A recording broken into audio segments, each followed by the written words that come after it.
I was thinking about this whole God thing, or like, I wouldn't really say I'm a believer or a non-believer, but one thing I always like held true to myself is if you believe in something enough, you can do it and it possibly will be true. Basically, I've really started thinking like, what if all this God shit and like devil and all that shit is real, but to the extent of the people who believe in such things when they die, the alleged DMT that gets released when you die or are born or whatever, that sends them into a trip, like into an intense trip, like so far that all their beliefs basically become reality. And as a spirit, they live inside of their afterlife and during life beliefs. So say if like I believe in God, right? And I die and I fully believe I'm going to go to heaven or if I'm going to hell, when I die, I'm going to trip and actually believe I am, inside of hell or heaven. I don't know. It's like, and then, because if enough people believe or chant a certain thing, the shit, like, things will happen. I don't know if you understand about, like, in the old days when they used to do rituals and all that other shit. I'm not even just talking about satanic. I'm talking about like healing rituals that will dead ass work. Like there will be 5 people in a circle chanting, spinning around in front of one person that's sick, or say if like their arm is fucking slashed or whatever, and it will just somehow magically get healed. Like this shit is not fake. They try to make it fake by the way they portray it in movies and shit, but it's real. Like if you go do research, magic, spirits, fucking spells, spell books, all that shit is real. Like y'all niggas really have to go look this shit up. Bro, a fly that I just flew on my phone and just sat there. That was fucking weird. What the hell? Bro, that literally never happened before in life. It just flew there and sat directly where the camera was. And then it just went away. I always think where I live currently, some super weird shit be happening or some supernatural shit. Cause like, where I used to live before I moved here, it's exactly 666 miles away.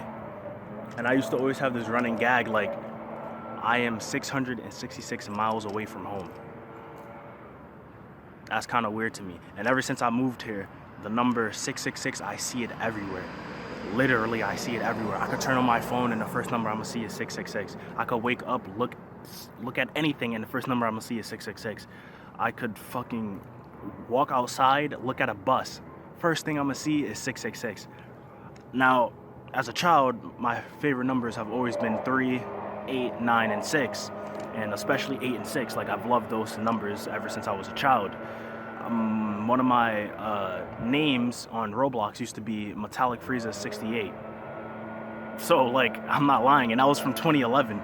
I've always loved these numbers. I don't know why. It's just I feel like these numbers are something special to me. So I keep these numbers dear to me and try to implement them in everything that I do, either in the underlayer or the obvious layers that people, look over because they see other shit. I look at this world completely different. Like, past 6-8 months, so many things has happened to me, so many occurrences. This shit is just fucking wild, bro. Like, y'all niggas might see this world as like just a world full of people, rules and regulations, society, what you gotta do, what you don't gotta do, shit like that. But I see it completely different, bruh.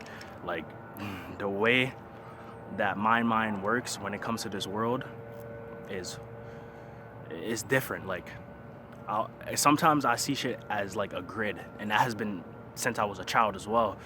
Like, say if I need to remember some shit, there would deadass be a grid in my face right now with like a list of what I need to remember, and then once I do it, I mentally check it off, and then it will get like crossed over. I'll probably sound wild right now, but either way, I'm just telling the truth. Like, I don't know, I don't really get to speak too much like about me other than my stories or my tweets or Tumblr post, and I feel like I should do more content like this.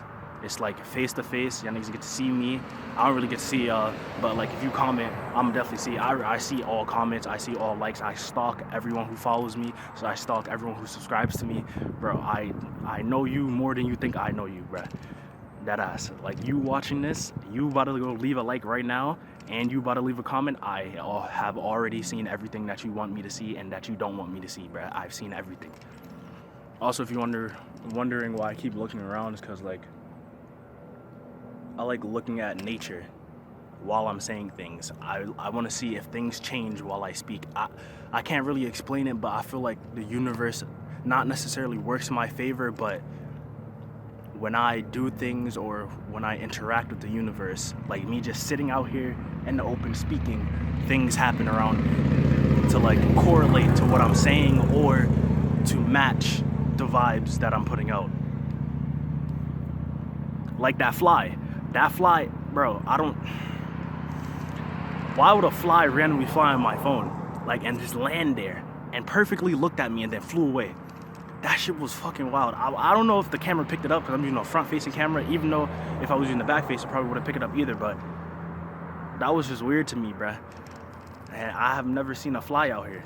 Like, since I've moved here, I've been here since August, bruh, and I've never seen a fly out here in my life. I haven't seen a fly in my house. I haven't seen a fly outside. That fly literally came from out of nowhere. Yet, it landed on my phone specifically and then flew into the wind. And now that shit gone. I don't know where the fuck that shit at. It's just gone. Niggas need to realize that you, yourself, your mind, your spirit, your soul, you are the only entity in this world that truly gives a fuck about you. Everyone else, they will say they care, they will show you, but when it comes down to it, you are the only person that can actually make a difference in your own life. Everyone else is going to be there to either leech off of you, to temporarily help you in ways that you think are going to be helping, but it's really stopping you from fully succeeding, or to damage you. And what you can do is either what I can do, or you can find your own way. I realize what things are, and I understand how people work and how this world and the universe works. So with that being said, I act accordingly. I don't necessarily let things rock. I just watch things play out, and then I play to the tune, or I play to my own tune, but I always make sure that what I'm doing cannot be directly correlated with someone else's doings. So in a sense, I'm not trying to rely on other people, but I'm also not trying to push them away because I understand the importance of others. I value the people I have a connection with. Everyone I have a connection with, I want to spoil to like the universe end when I ever get up. That's another thing too. I know I'm kind of like long-winded a bit and like I go off on random tangents, but I don't do this. So like I kind of want to say everything in, one time. Another step to bettering yourself is not to say if and to start saying when more. Also, completely annihilate the word hate from your vocabulary, especially when you're talking about yourself. I'm getting really distracted by these squirrels. My bad. I don't know. Squirrels fascinate me. Them niggas just like weird, but I fuck with them heavy. Anyways, what was I saying? Oh yeah. Don't like overtly use the word hate. Just you saying that, just me saying that brings in negative vibes. And I'm not saying you have to always be positive. It's completely okay for you to be, sad or emotional or depressed or have anxiety. That's all okay. Just like it's okay for you to be happy, don't ever think it's not okay for you to be sad. People in this world, when they want to preach positivity, they often forget that it's okay to be fucking sad. You do not have to always be happy every single second of every single day. That is what's going to make your life even worse, because you're going to constantly be worried about being happy 24/7, which is just going to make you sad in the end.